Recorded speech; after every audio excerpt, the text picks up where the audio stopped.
MS office വേഡിൽ editing മെനുവിൻ്റെ ഭാഗമായ find and replace എപ്രകാരം work ചെയ്യുന്നുവെന്ന് നമുക്ക് മനസ്സിലാക്കാം. ആദ്യമായി കമ്പ്യൂട്ടർ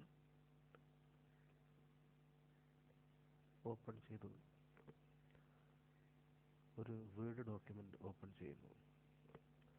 കമ്പ്യൂട്ടറിലെ ലോക്കൽ ഡിസ്ക് ഡി എന്ന ഡ്രൈവിൽ ഹെൽപ്പ് എന്ന ഡോക്യുമെൻ്റാണ് ഇവിടെ ഓപ്പൺ ചെയ്യുന്നത്. ഓപ്പൺ ചെയ്ത ഈ ഡോക്യുമെൻ്റ് വായിക്കുമ്പോൾ you can insert or change text graphics in headers and footers. For example, you can add a page numbers, the time and date, a company logo, the document or file name or the author's name. ഈ വാചകങ്ങൾ ഈ ഡോക്യുമെൻറ്റിൽ 4 തവണ repeat ചെയ്തിരിക്കുന്നു. ഇവിടെ നമുക്ക് U എന്ന ആ വാക്ക് അത് റീപ്ലേസ് ചെയ്യണം എന്നിരിക്കട്ടെ. റീപ്ലേസ് ചെയ്യാൻ നമ്മൾ ചെയ്യേണ്ടത് ഇത്രമാത്രം: യു എന്ന വാക്ക് സെലക്ട് ചെയ്യുകയും അത് കോപ്പി ചെയ്യുകയും ചെയ്യുക. അതിനുശേഷം എഡിറ്റ് മെനുവിൻ്റെ ഭാഗമായ റീപ്ലേസ് എന്ന ഐക്കണിൽ ക്ലിക്ക് ചെയ്യുക. അല്ലെങ്കിൽ കൺട്രോൾ എച്ച് എന്ന ഷോർട്ട് കട്ട് ഉപയോഗിച്ചും റീപ്ലേസ് വിൻഡോ ഓപ്പൺ ചെയ്യാവുന്നതാണ്. റീപ്ലേസ് വിൻഡോയിൽ നമ്മൾ പേസ്റ്റ് ചെയ്ത യു എന്ന സെലക്ട് ചെയ്ത ആ വാക്ക് ഉണ്ടാകും. ഏത് വാക്കാണോ യു എന്നതിന് പകരമായി നമുക്ക് വേണ്ടത് ആ വാക്ക് റീപ്ലേസ് വിത്ത് എന്ന കോളത്തിൽ നമ്മൾ ടൈപ്പ് ചെയ്ത് ചേർക്കുന്നു. ഇവിടെ യു എന്നതിന് പകരം നമ്മൾ ഹി എന്ന് അടിച്ചു ചേർക്കണം എന്നിരിക്കട്ടെ. എങ്കിൽ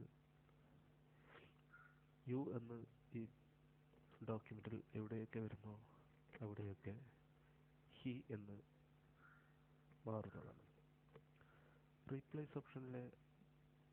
റീപ്ലേസ് വിൻഡോയിലെ മോർ എന്ന ഓപ്ഷൻ ഉപയോഗിച്ച് നമുക്ക് കൂടുതൽ ഓപ്ഷൻസ് വരുത്താവുന്നതാണ്.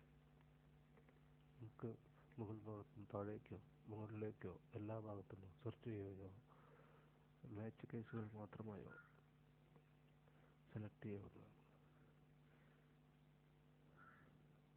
അതുകൂടാതെ നമുക്ക് ഓരോ വാക്കായി യു ഡോക്യുമെൻറ്റിൽ ആവർത്തിച്ച് വരുന്നിടത്തെല്ലാം ഫൈൻഡ് നെക്സ്റ്റ് ഉപയോഗിച്ച് നമുക്ക് യു ആവർത്തിക്കാവുന്നതാണ്.